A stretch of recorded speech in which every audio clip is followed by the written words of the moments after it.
বিমানবন্দরে বর্তমানে বিমান উপদেষ্টা সাংবাদিকদের সাথে কথা বলছেন। সেখানে আছেন আমাদের সহকর্মী সাব্বির আহমেদ। আমরা সরাসরি চলে যাচ্ছি সেখানে। নির্ধারিত ফরম্যাটে ক্ষতি হওয়া পণ্যের তালিকা চেয়ে চিঠি দিয়েছি। তথ্য দ্রুত সংগ্রহ করার জন্য একটা অনলাইন ডাটা কালেকশন পোর্টালও খোলা হয়েছে। আমাদের সদস্যরা প্রায় সবাই এয়ারে পণ্য পাঠান। প্রতিদিন 200 থেকে 250টি কারখানার পণ্য আকাশপথে রপ্তানি হয়। সেই হিসাবে ক্ষতির পরিমাণ অনেক বেশি। বিজিএমইএ দ্রুত সমস্ত তথ্য উপাত্ত নিয়ে সংশ্লিষ্ট কর্তৃপক্ষ, বিমানবন্দর, বেসামরিক পরিবহন, পর্যটন মন্ত্রণালয়, কাস্টমস কর্তৃপক্ষ এবং অন্যান্যদের সঙ্গে সমন্বয় সভা করছে। পোশাক শিল্পের এই বিপুল ক্ষতি মোকাবেলায় আমরা সংশ্লিষ্ট কর্তৃপক্ষ এবং সরকারের কাছে জোরালোভাবে নিম্নলিখিত বিষয়গুলি অনুরোধ করছি। ক্ষতিগ্রস্ত উদ্যোক্তাদের জন্য সার্বিক সহযোগিতা ও ক্ষতিপূরণের ব্যবস্থা করা। পোশাক শিল্পের স্বাভাবিক কার্যক্রম বজায় রাখার স্বার্থে দ্রুততার সঙ্গে নতুন শিপমেন্টের ব্যবস্থা নিশ্চিত করা। এখন শুষ্ক মৌসুম চলছে, এই ধরনের ঘটনা এড়াতে সবার সতর্ক থাকতে হবে। আমি দেশের সকল শিল্প কারখানা ও সংশ্লিষ্ট সকলকে আগুন থেকে সাবধান থাকার আহ্বান জানাচ্ছি। এটা হচ্ছে আমাদের লিখিত বর্ণনা।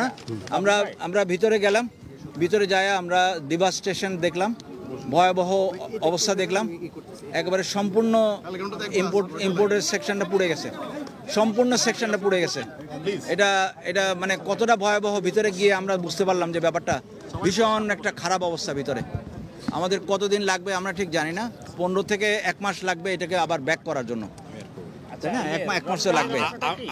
আমার মনে হয় যে আমি একটু অ্যাড করি আমার মাননীয় সিনিয়র ভাইস প্রেসিডেন্ট। আমাদের আসলে এখানে মাননীয় উপদেষ্টা মহোদয়, বাণিজ্য উপদেষ্টা মহোদয়ের সাথে আমাদের দেখা হয়েছে। উনি এসেছিলেন, আমরা মিটিং করেছি, ওখানেই দাঁড়িয়ে পুরো জায়গার অ্যাসেসমেন্ট করা হয়েছে এবং উনি ইমিডিয়েটলি বলেছেন যে কারণ এখন যে প্রতিদিন ইম্পোর্ট আসছে, এই ইম্পোর্টটা জানি একটা জায়গা থাকে, এখন তো জায়গা নেই ইম্পোর্ট আসার, এইটাকে ফ্যাসিলিটেট করার জন্য বাণিজ্য উপদেষ্টা বলেছেন যে জায়গা টার্মিনাল 3-তে নতুন জায়গাতে জায়গা করে দেওয়া হবে।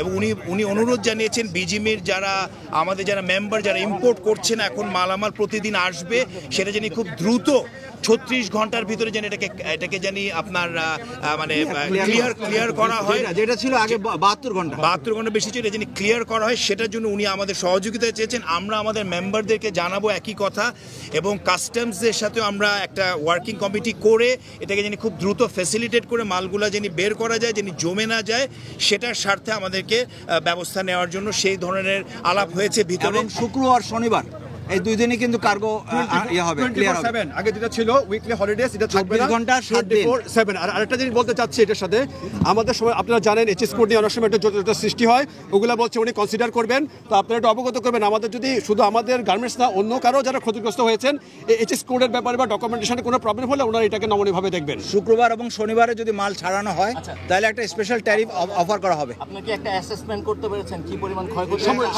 সময় লাগবে। ঢাকার একটা বিষয়, এই যে এয়ারপোর্টের মতো একটা জায়গায় এত বড় ধরনের একটা ডিজাস্টার ঘটলে এর পেছনে দায় কার? কারণ ভেতরে যদি অগ্নি নির্বাপনের যাতে ব্যবস্থা নেওয়ার কথা ছিল, তারা যদি শুরুতেই ব্যবস্থা নিত তাহলে তো আগুনটাই ছড়াতো না। আপনাদের কি মনে হচ্ছে? বেসিক্যালি এটা গভর্নমেন্টই দেখবে সেগুলো, এটা আমাদের আমরা বলতে পারবো না।